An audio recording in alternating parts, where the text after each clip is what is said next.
Boa noite, tudo bem? Mais uma segunda-feira e a gente aqui juntos para estudarmos os livros de Provérbios e Eclesiastes. E a gente está muito feliz de estar aqui hoje, mais uma vez, entrando na sua casa, para juntos aprendermos mais da Palavra de Deus. E eu quero me apresentar primeiro. Meu nome é Edla Caminha, para quem não conhece. Para quem já conhece, um oi, um aperto muito grande no coração de vocês. E a gente hoje está com um convidado aqui, né? O pastor Lucas, que eu intimamente chamo de Pinduca. Vai lá, Pinduca, se apresenta um pouquinho, fala de onde você é. Boa noite, meu nome é Lucas Manuel, mas como ela falou, o pessoal me conhece mais como Pinduca, pastor Pinduca. Eu sou da PIB de Praia Linda e é isso aí. Estou aqui só para colaborar com vocês e acrescentar o que for possível. E eu estou aqui, né? Eu sou Edla Caminha e sou uma das gestoras da nossa EBD, da nossa área de ensino cristão da nossa igreja. E a gente está, como eu falei, muito feliz. E hoje a gente vai estar estudando sobre um tema muito especial. E eu acho que também importante, que é o tempo. O tempo e seus propósitos. E a gente tem algumas questões que a gente não queria falar sobre tudo, sobre o tempo, até porque não dá tempo. Mas a gente queria trazer para vocês algumas curiosidades sobre o tempo. Mas antes disso, nós vamos ler Eclesiastes 3. Esse é um capítulo do livro de Eclesiastes que especifica o tempo para todas as coisas. E ele começa dizendo assim: tudo tem o seu tempo determinado e há tempo para todo propósito debaixo do céu. Há tempo de nascer e tempo de morrer. Tempo de plantar e tempo de arrancar o que se plantou. Tempo de matar e tempo de curar. Tempo de derrubar e tempo de edificar. Tempo de chorar, tempo de rir. Tempo de prantear e tempo de saltar. Tempo de espalhar pedras e tempo de ajuntar pedras. Tempo de abraçar e tempo de afastar-se de abraçar. Tempo de buscar e tempo de perder. Tempo de guardar e tempo de deitar fora. Tempo de rasgar e tempo de coser. Tempo de estar calado e tempo de falar. tempo de amar e tempo de aborrecer, tempo de guerra e tempo de paz. Que vantagem tem o trabalhador naquilo em que trabalha? Tendo visto o trabalho que Deus deu aos filhos dos homens para com ele os afligir. Tudo fez formoso em seu tempo. Também pôs o mundo no coração deles, sem que o homem possa descobrir a obra que Deus fez desde o princípio até o fim. Vamos parar por aqui. E a gente tem assim algumas perguntas, né, básicas. Eu queria compartilhar com você, mas eu vou me dirigir aqui ao Pinduca e a gente vai conversando junto, tá bom? O que é o tempo, afinal de contas? Será que você que está aí em casa sabe o que é o tempo? Ah, não, eu sei definir o que é tempo. Tempo é aquilo que a gente não tem. Eu nunca tenho... O que mais se ouve hoje é eu não tenho tempo. Não é verdade? Tempo é dinheiro. Time is money, né? Tempo é dinheiro. Ih, estou falando até inglês, gente. Olha que legal. Na verdade, eu não tive tempo para fazer curso de inglês ainda, né? Então, a gente vive correndo atrás de um tempo. Que tempo é esse? O que é tempo para você, Pinduca?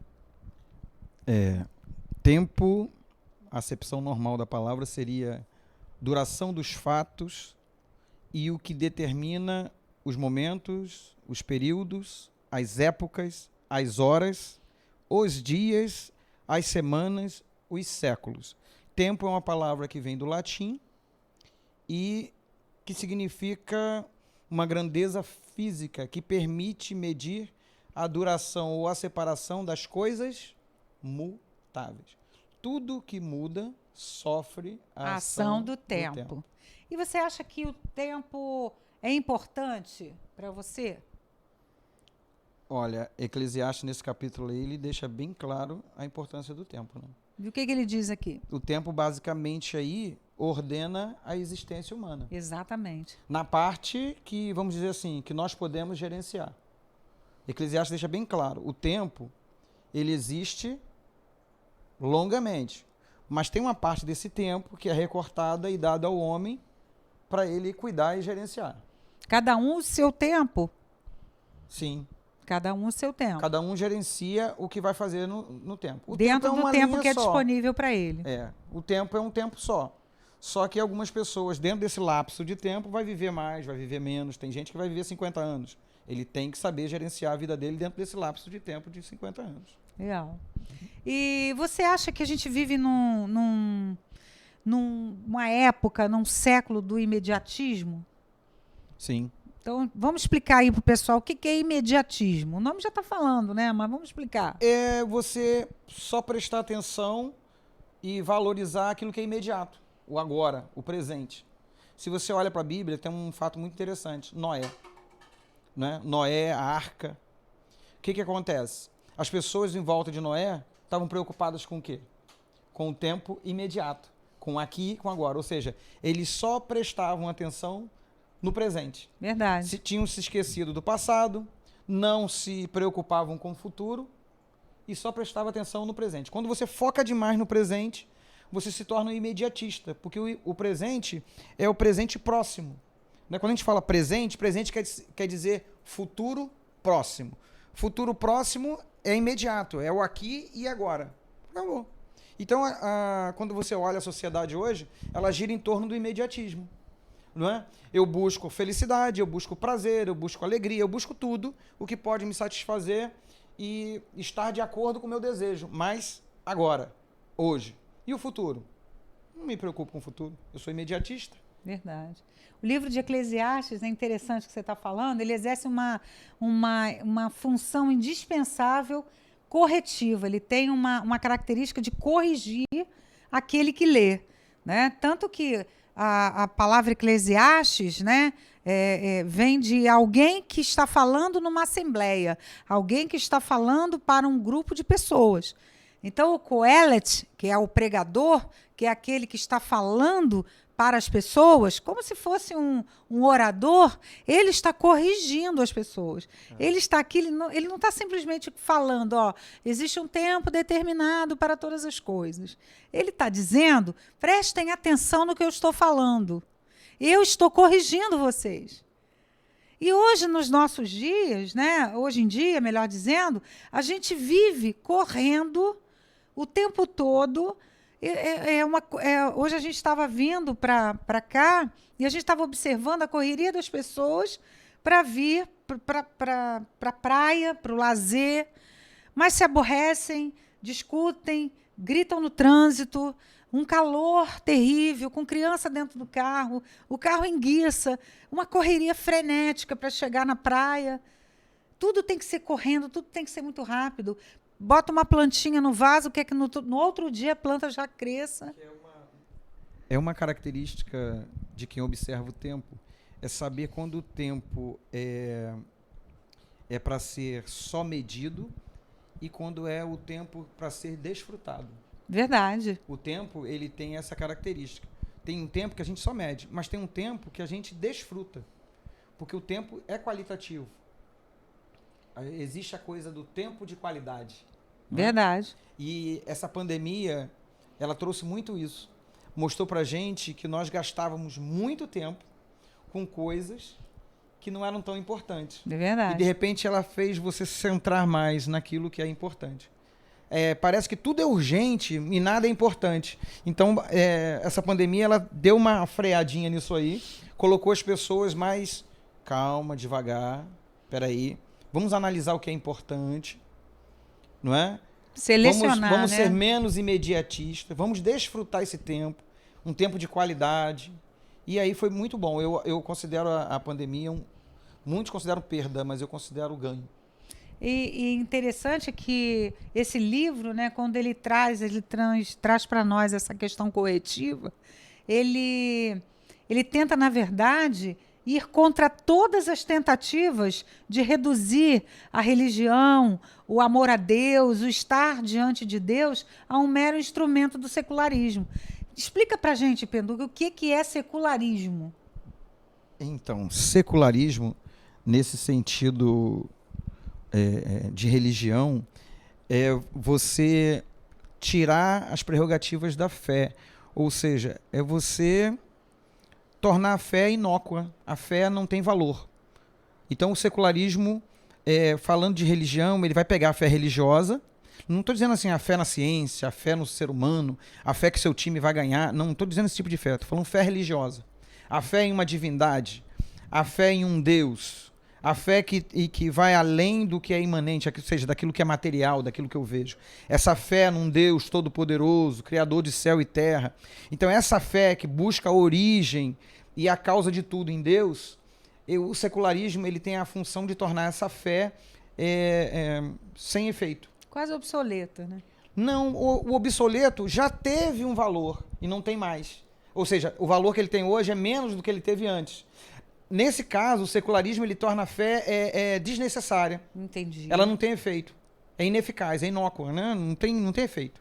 Então, o tempo, para as pessoas que vivem em torno desse secularismo, ele é mais importante do que estar usando esse tempo para algo importante, para algo que vai fazer da sua vida algo interessante, importante. Quando a gente fala de utopia, a gente já está falando de idealização da realidade, não é? Então, quando eu vivo uma utopia, eu vivo vamos dizer assim, um sonho, né? É um sonho que eu tenho acerca de determinada situação, circunstância, tempo.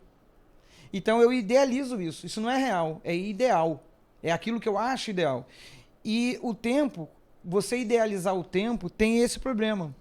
Porque quando você olha para Eclesiastes, você vê que o tempo foi dado por Deus ao homem.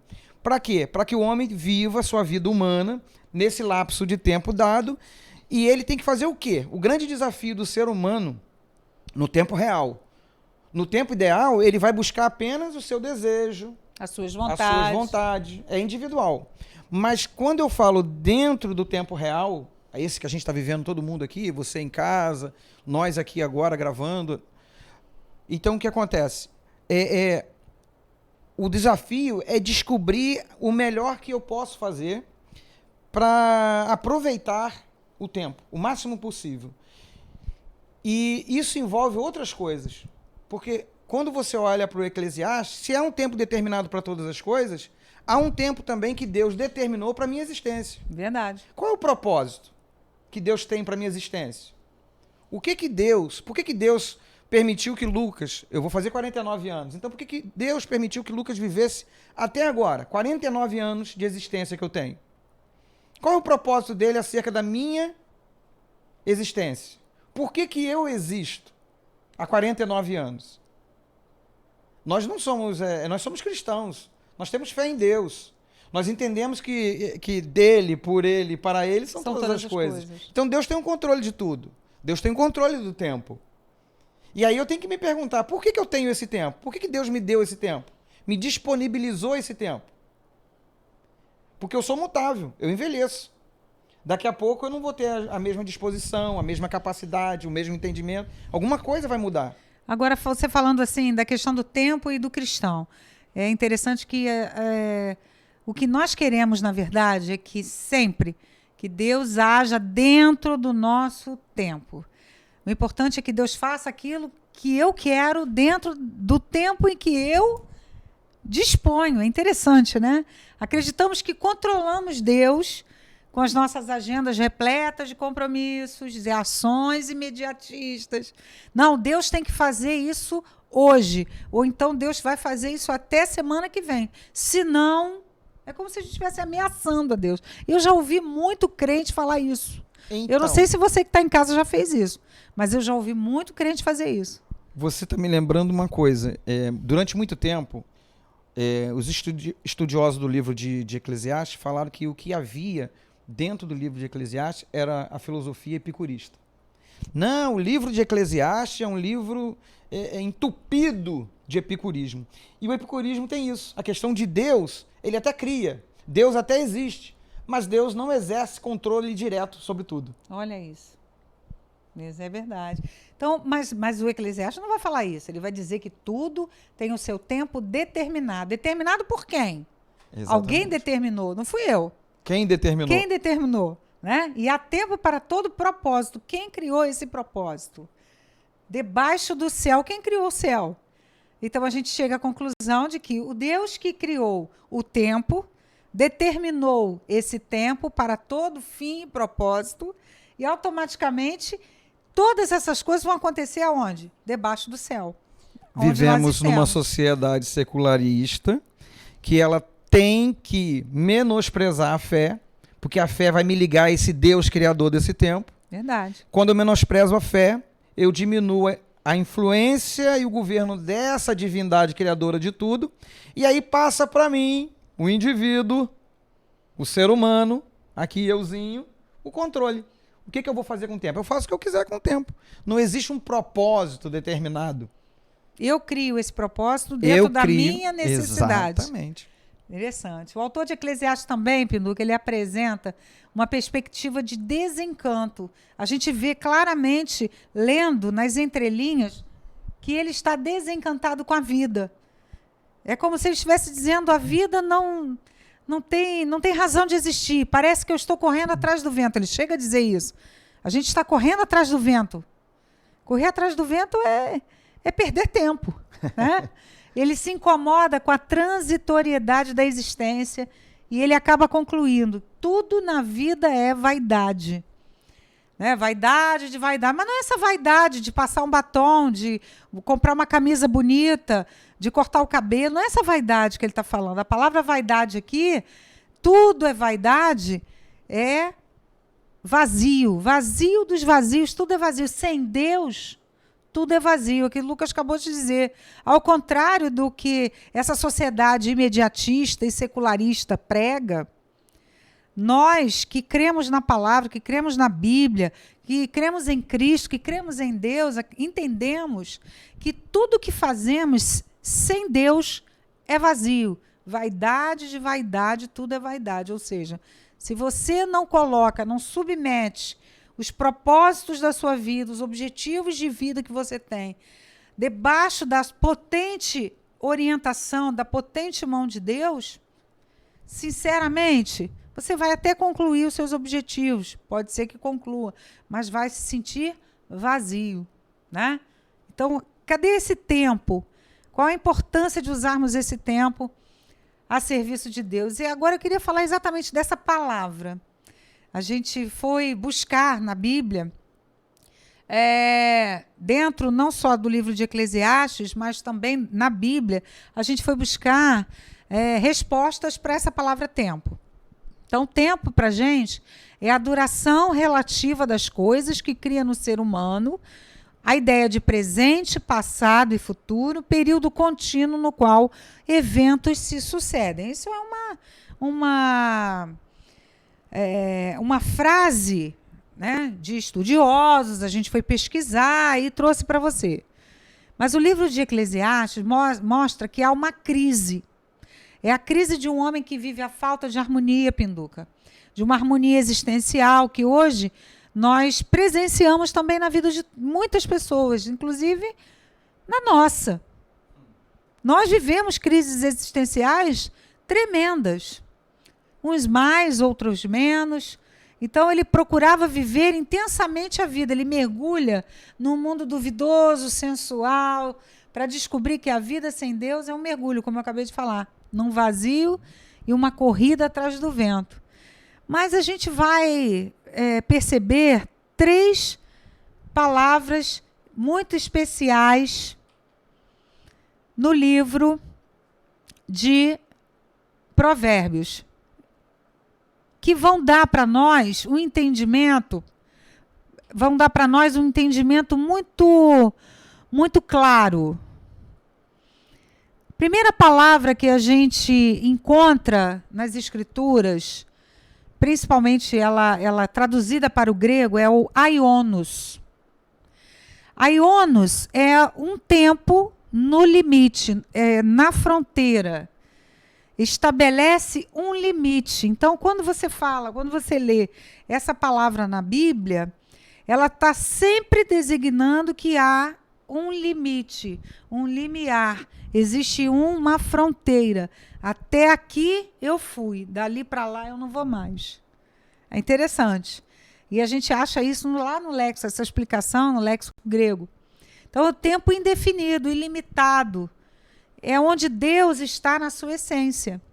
Nós não sabemos altura, largura, profundidade. Deus, ele é esse tempo. É um tempo que não dá para medir. Que a gente hoje pode chamar de eternidade, Pinduca. Podemos chamar de eternidade. É um tempo onde Deus atua, Pinduca. Não é o tempo em que Deus atua, é o tempo em que Deus é. Porque Deus é e Deus é. Então, passado, presente e futuro não existe para Deus. Muito bem. Deus, ele simplesmente é. Ele é sempre. atemporal, ele é fora do tempo. Ele é fora do tempo. Ele domina o tempo. A gente tem essa ideia errada de colocar Deus dentro do tempo. Ou então, às vezes, a gente coloca Deus dentro do universo. Deus está fora do universo, ele criou o universo. Deus está fora do tempo, ele que cria um lapso temporal e faz a realidade existir. Isso é interessante, porque aionos quer dizer no limite, fronteira entre o que sofre a ação do tempo e o que não sofre a ação do tempo. Porque, vamos dizer assim, Deus, que é para si mesmo a sua maior riqueza, Deus que é para si mesmo o maior tudo, Deus também é o próprio tempo dele. Então Deus não precisa de tempo. Deus não precisa de ordenar nada. Ele é a própria ordem em si. Ele é o princípio causador e gerador de todas as coisas. Isso aí. Se a gente for ficar falando aqui, vai entrar muito em conceitos filosóficos que a gente não precisa. A gente basta saber o seguinte. Aionos vai dizer que é um tempo indefinido e ilimitado. Deus não pode ser definido. Uma criatura criada, ela não tem meios de definir aquilo que é eterno, aquilo que é infinito, justamente por causa desses limites. O ser humano tem altura, tem largura, tem profundidade, o ser humano tem à frente, o ser humano tem atrás, tem por cima, tem por baixo, tem à direita, tem à esquerda, e Deus não tem nada disso. Ele tem limites o tempo todo. A eternidade, na verdade, é preenchida. Deus preenche toda a eternidade. Entende? Que coisa linda. É tudo parte dele, começa dele. Nós, como criaturas criadas, nós que fomos feitura da mão dele, nós entendemos que a nossa linha do tempo começa em Deus. A partir do momento que Deus falou assim, Edra vai existir. O Lucas vai existir. A partir dali começa a nossa linha de tempo, porque Deus disse que nós íamos existir. E Deus não tem isso, porque ninguém disse assim, Deus vai existir a partir de agora. Então ele preenche tudo. É dele, a partir dele que... Por isso que é dele, por ele e para ele toda a existência. É isso aí. Então essa é a primeira palavra, aiônos. A segunda palavra, e eu vou pedir para Lucas passar, pode passar essa imagem para mim? Cronos. Cronos a gente lembra de quê? Cronologia. Relógio. Né? Cronômetro. Cronológico. Cronos é o tempo que a gente pode medir, que a gente pode calcular, tá certo? Exatamente. É o tempo que se pode contar. É o tempo em que Deus criou para o homem. Após Deus criar os céus e a terra, ele criou o homem, não é isso? Então, e com o homem ele criou o Cronos.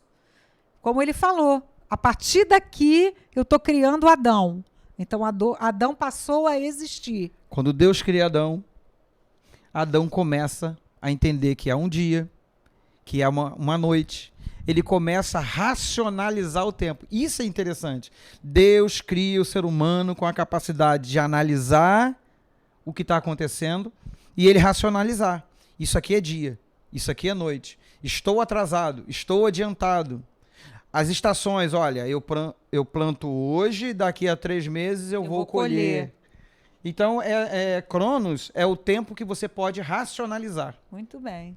E ele está dentro do Aiônos, o Cronos. Sim, se Deus preenche toda a existência, toda a eternidade. E se sai dele, a linha temporal... Está tudo dentro dele. Exatamente. Então, Deus cria... Nós estamos, então, limitados a esse tempo. É o tempo da nossa existência, né?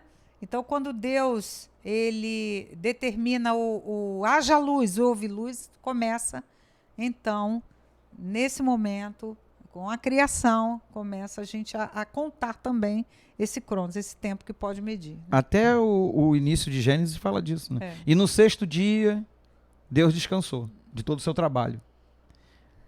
Né? No 7º, ele descansou. Em 6 dias, ele fez tudo.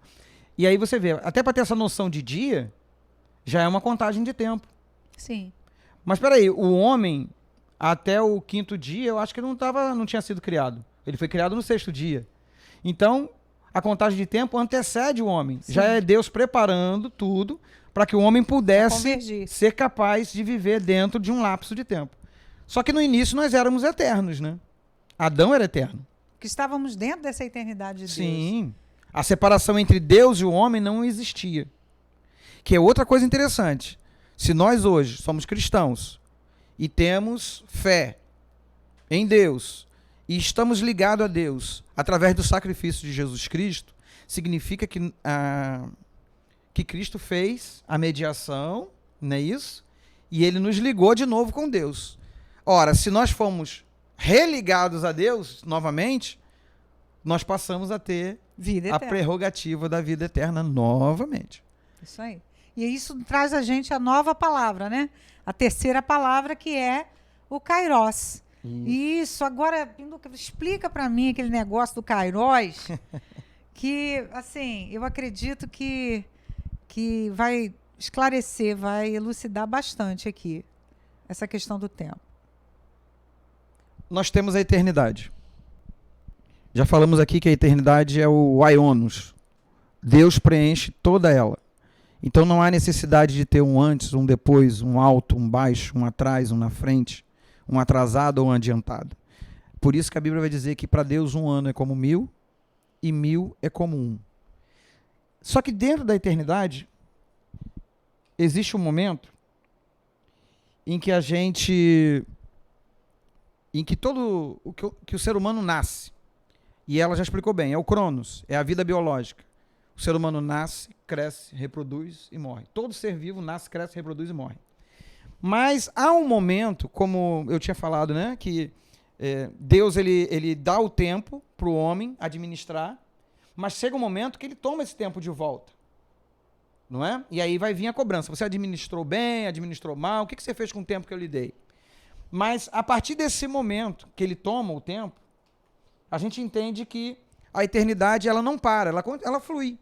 Só que dentro da eternidade, da mesma maneira que existe o Cronos, um tempo específico para o ser humano racionalizar suas ações, pensar o que ele vai fazer com a vida dele, se ele realmente quer que a vida dele flua dentro do projeto de Deus, dentro do propósito divino, ou dentro só do propósito dele, há um momento em que Deus ele vem e atua. Ele rasga a eternidade, ele entra dentro do Cronos e ele cria um novo marco a partir dali. Como eu disse antes, Kairos é uma forma qualitativa de você dispor do tempo, não é? Se a eternidade é um tempo que a gente não pode determinar, e Cronos é um tempo que eu humanamente posso determinar, Kairos é um tempo determinado não por mim, mas Deus determina esse tempo para que eu possa entender. Mas é um tempo que não é determinado pela minha racionalidade, é determinado pela vontade de Deus. E aí no Kairos, o que acontece quando você tem o tempo separado e racionalizado por Deus? É quando Deus vai fazer o quê? Deus vai fazer uma existência para mim, para todos os homens, né? A partir da verdade, de uma verdade. Porque como vocês podem ver no desenho ali, você tem a eternidade. A eternidade é cortada. Se você olhar da parte que é cortada até o... Não é o para sempre? Infinito. Nós temos escrito depois de Cristo. Foi aqui que Deus trouxe Cristo, né? Cristo vem. Ele veio intervir, né? Exatamente. Esse é o principal movimento de Kairos de Deus. É quando Cristo, ele se faz carne e habita no meio dos homens. Para quê? Para que depois disso aqui, todo mundo entenda essa verdade aqui, ó, que Jesus é o Filho de Deus, Salvador de todos os homens. Então Kairos vai dizer assim, você tem um tempo de qualidade para desfrutar, sabendo que Jesus te salvou. É isso que é interessante. Kairos está dizendo isso para a gente. Você pode viver o Cronos, você é livre para escolher isso. Você pode escolher viver cronologicamente, pura e simplesmente, nasce, cresce, reproduz e morre, ou você pode escolher viver dentro do Kairos. Só que escolher viver dentro do Kairos é escolher viver sabendo que Jesus é seu Salvador, que Deus é seu Senhor e Salvador. E que isto aí aponta para uma eternidade de qualidade com Deus. Não é uma eternidade de morte eterna. De morte eterna, vamos dizer assim, mas é uma eternidade de vida eterna. E uma coisa interessante, que isso pode existir na vida de qualquer ser humano, porque o ser humano tem essa prerrogativa dentro dele, de viver eternamente. A alma do ser humano é imortal. Então, eu querendo aceitar o Kairos de Deus na minha vida, ou não, eu vou continuar com a alma imortal. Eu aceitei o Kairos, a minha alma imortal vai existir para sempre com Deus. Vivendo eternamente. Exatamente, com Deus. Mas eu também posso não querer isso, e viver só cronologicamente, e não querer o Kairos na minha vida. E aí o que acontece? A minha alma continua existindo para sempre. Só que aí ela não vai existir com Deus. Muito interessante isso aí. Então esse é o Kairos, né? O tempo de Deus agir na existência humana. Muito bem. A próxima... Pode passar. A próxima palavra, né, que a gente quer ressaltar aqui é propósito. E Deus, sendo nosso Pai, sonhou e construiu um propósito para nossas vidas. Isso é para todo mundo. Isso não é só para um grupo seleto de pessoas, né? Não é só para o pessoal lá da igreja. Esse propósito foi feito para toda a humanidade. Desde que Adão surgiu, Adão já tinha um propósito. O primeiro homem que existiu já tinha um propósito. Deus já tinha criado um propósito para ele. Então a gente tem que ficar atento. Porque pode ser que Deus esteja querendo transmitir o verdadeiro propósito para a sua vida e você está desligado. Você está desatento. Você está perdendo tempo. Deixa eu passar. E quando você vive fora do propósito, né? Essa questão de você não prestar atenção no propósito que Deus tem, você mantém um foco exagerado, ou no passado, ou só no presente, ou só no futuro. Que é mais ou menos os problemas modernos hoje, as doenças modernas, né? Sim. Ansiedade, depressão, estresse. É porque você tem o foco errado nas divisões de tempo errada. É verdade. Então, qual é o propósito específico de Deus para a minha vida? Talvez você esteja em casa, você esteja perguntando isso. Olha, tá, ok. Então, eu tenho um propósito. Deus tem um propósito na minha vida. Qual é o propósito de Deus para a minha vida?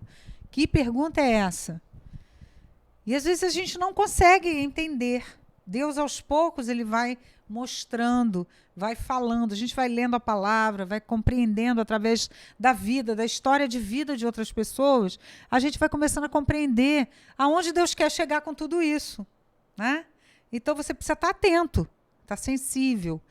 E se você não sabe o seu propósito específico, comece a partir do propósito geral para todos os crentes. Qual é a palavra? Ide por todo mundo e pregai o evangelho a toda criatura. Esse é um propósito para todos. A partir desse, você vai descobrir um propósito particular. Eu sei que eu tenho que ir, que eu tenho que pregar, que eu tenho que falar de Cristo, que eu tenho que falar desse kairós, dessa vida eterna em Cristo Jesus. Isso é um propósito eterno. Mas como vou fazer isso? É um propósito específico. Tem pessoas que hoje, nesse momento, estão trabalhando dentro de um hospital, por exemplo, cuidando de pessoas, e estão ali pregando o evangelho a toda criatura dentro de um propósito particular, que é ser um médico, que é ser um enfermeiro. Tem pessoas que hoje, nesse momento, estão dirigindo um ônibus, conduzindo pessoas de um lugar para outro. O propósito eterno é pregar o evangelho, é falar de Deus para as pessoas, mas ele tem um propósito particular e através do trabalho dele ele pode conquistar e conseguir muita coisa. Então é uma questão só de você estar usando esse tempo de maneira sábia, não é isso? É isso interessante do kairós. Quando você aceita o kairós, você aceita uma existência a partir da verdade de que Jesus é o Salvador de todos os homens.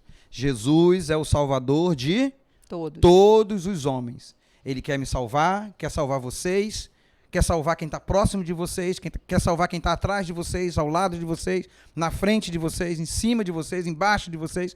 Então, isso já é, já é um ponto para você começar a buscar o seu propósito de existência. Porque talvez você não pregue, talvez você não evangelize diretamente, com um microfone, com música, com qualquer coisa. Mas você evangeliza vivendo a verdade praticamente na sua vida. A verdade prática. Eu li o evangelho, eu entendi o que o evangelho está ensinando, eu pratico o mandamento bíblico na minha vida. Tempo. O meu testemunho de vida já é uma pregação. E não perde tempo, né? E não perde tempo. Não tem como perder tempo. Pode trocar. A gente perdendo tempo, né? Então, como é que eu posso esperar o tempo de Deus na minha vida? Isso aí é uma pergunta que algumas pessoas me fazem. Uma vez uma jovem veio conversar comigo e falou, olha, eu falei com Deus hoje. Eu falei, que bom, eu também. E ela disse, eu disse para Deus, eu estou com 43 anos, não me casei ainda, estou na igreja, não me casei. E eu quero dizer uma coisa, eu disse para Deus, se até o final desse ano eu não encontrar uma pessoa para mim, eu vou entender que Deus quer que eu viva assim, desse jeito. Mas ela falou com uma revolta, eu falei assim, eu acho que está tudo errado, esse modo como você está agindo está errado. Isso é minha opinião, falei para ela. E aí ela falou, fez essa pergunta, como então esperar o tempo de Deus? O que eu faço para esperar esse tempo? É tão angustiante, porque parece que a vida está passando, eu estou ficando velha, eu estou deixando de viver os melhores anos da minha vida. Sinceramente, eu acho que a pergunta está errada. É como esperar o tempo de Deus em nossas vidas. Esperar não quer dizer que o tempo parou, que é o entendimento errado. Enquanto eu espero, o tempo para, ou diminui o ritmo. Não, o tempo ele segue a linha dele. Você parado ou andando, o tempo está seguindo. Então, na verdade, a sua espera, na verdade, é o que o salmista fala lá, não é? Esperei com paciência no Senhor. Mas esse esperar com paciência no Senhor, ele continuava vivendo. Continuava fazendo as coisas, trabalhando. Exatamente. Ele não parava tudo. Talvez o foco, a ideia está errada dela. Ela tem que entender o seguinte, que enquanto eu espero descobrir qual é o propósito, eu estou vivendo. E essa maneira como eu estou vivendo já pode me apontar e me dirigir para o propósito eterno de Deus. Verdade. Mas a gente colocou umas dicas aí, eu não sei se está dando para você ver. Deus controla todas as coisas, inclusive o tempo. Então, o controle está na mão dele. Como esperar? Esperar sabendo que o controle está em Deus, está com Deus. Não sou eu que tenho o controle. Não adianta eu tentar fazer dar meu jeitinho, não adianta. Porque no final das contas, o controle está na mão dele. Segunda coisa, a ansiedade. A ansiedade não deve ser um problema. Nós vivemos numa era onde vou chutar 90% da população mundial vive estresse e ansiedade. E ansiedade gera medo, medo gera ansiedade, é um ciclo vicioso. Então, a ansiedade ela pode atrapalhar o seu discernimento, essa coisa de entender. Se confunde, né? Ela vai confundir você, ela vai te cegar, porque você não consegue compreender aonde Deus quer chegar com isso. Qual é o propósito de Deus para essas coisas? Terceira coisa interessante é que a paciência é importante na espera pelo tempo de Deus. Se você não tiver paciência para esperar, é porque você, na verdade, quer controlar esse tempo.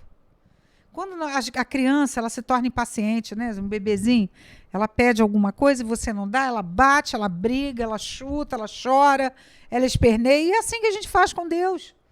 Já reparou isso? A gente faz isso. Sim. Se o senhor não me der, é o que a moça disse, se o senhor não me der, eu vou entender que é para eu viver desse jeito. Para mim viver celibatário. Eu vou viver sozinha. E não é bem assim, calma, espere, aprenda, tenha paciência. Porque a falta de paciência determina que você quer o controle na sua mão. E outra coisa, a principal de tudo, a gente tem que entender o seguinte, eu quero às vezes saber qual é o propósito de Deus para a minha vida, o que Deus me propôs para o lapso de tempo que Ele me concedeu. Né? Eu vou viver 78 anos, então Ele quer que dentro dos 78 anos eu cumpra aquilo que Ele me propôs. Mas eu não tenho fé. Peraí, a fala dessa moça aí, ela está meio fora da fé. O que é fé? Vamos ser racionais? Vamos racionalizar a fé? Fé é você buscar a origem, as razões, a fonte, as consequências, as respostas, tudo em quem? Em Deus. Em Deus. Então, se você está vivendo sem fé, quer dizer que você procura as origens, as razões, as respostas fora de Deus. Aí depois você quer saber qual é o propósito. Eu não tenho fé. Fé não é o firme fundamento das coisas que eu tenho promessa e espero, mas ainda não vi acontecer. Então eu preciso entender que Deus, algumas vezes ele vai ser bem direto, ele vai propor bem explicadinho para mim, pretinho no branco, e eu vou seguir aquilo ali. De outras vezes, ele não precisa nem me propor, porque a minha própria fé nele, ele já me conduz, porque eu confio tanto nele, eu aceito tanto o governo dele, que ele já vai me conduzindo e aquilo flui naturalmente. É aquilo que eu falei, o Kairos é um tempo que eu desfruto com qualidade. Cronos, eu faço a medição racional do tempo, mas o Kairos não, eu estou desfrutando de um tempo de qualidade. Por quê? Porque eu entendi que Jesus é salvador de todos os homens. Ele vai me salvar, ele já me salvou, ele já salvou o outro, quer salvar o outro. Isso é qualidade para Deus. O que é qualidade? É alguma coisa que tem valor, tem peso. Que coisa melhor do que isso? Saber que eu vou existir eternamente com Deus? Verdade. Porque eu tirei um tempo para fazer a vontade dele? Que as pessoas não valorizam isso. Elas só pensam depois. Ih, rapaz, vou morrer daqui a pouco, né? E morte é tempo indefinido. Vida é futuro próximo, né? Que eu vou fazer hoje, que eu vou fazer amanhã. O futuro mais próximo que eu tenho é amanhã. Mas morte é um futuro indefinido.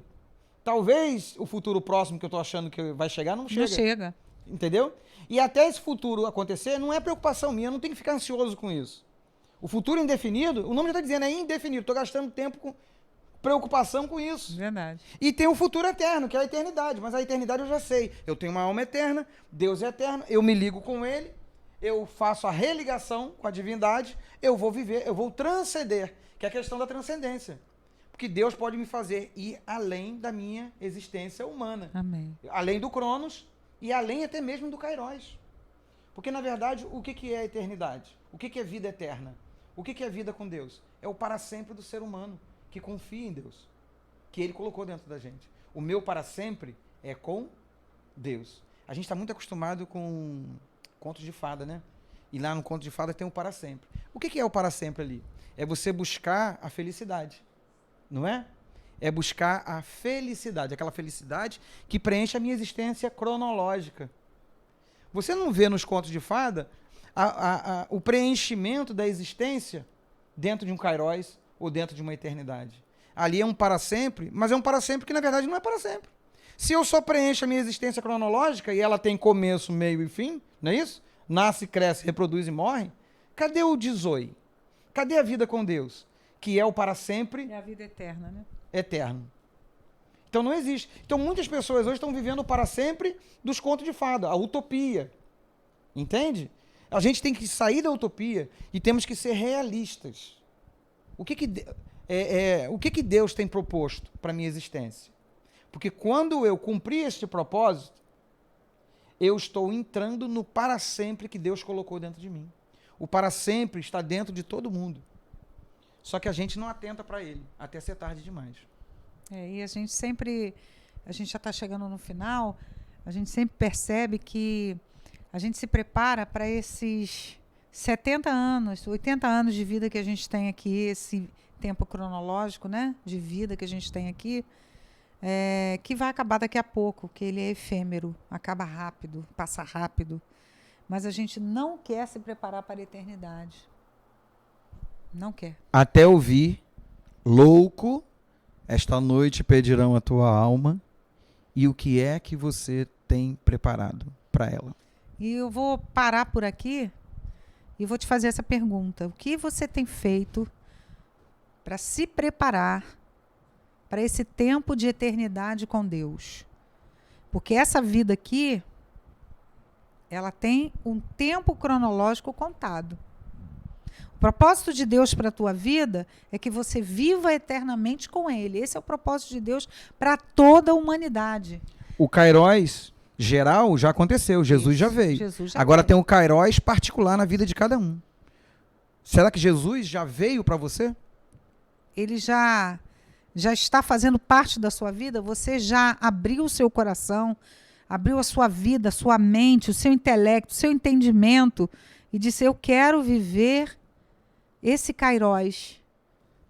Eu quero viver o kairos de Deus na minha vida. O tempo do milagre, o milagre da salvação. E kairos é isso, é tempo de milagre. Hoje é o dia da salvação. Hoje é o tempo preparado, hoje é o tempo oportuno para você. Não deixe o tempo passar, não perca tempo. Entre nesse propósito eterno de Deus e viva eternamente com Deus. Que Deus te abençoe, rica e abundantemente, mas principalmente que Deus nesse tempo tão importante, você possa compreender que é preciso receber a Cristo como o único e suficiente Salvador. O tempo é hoje. Que Deus te abençoe. Seja imediatista nisso. É agora. O tempo é agora. Amém. Muito obrigada. Boa noite para vocês.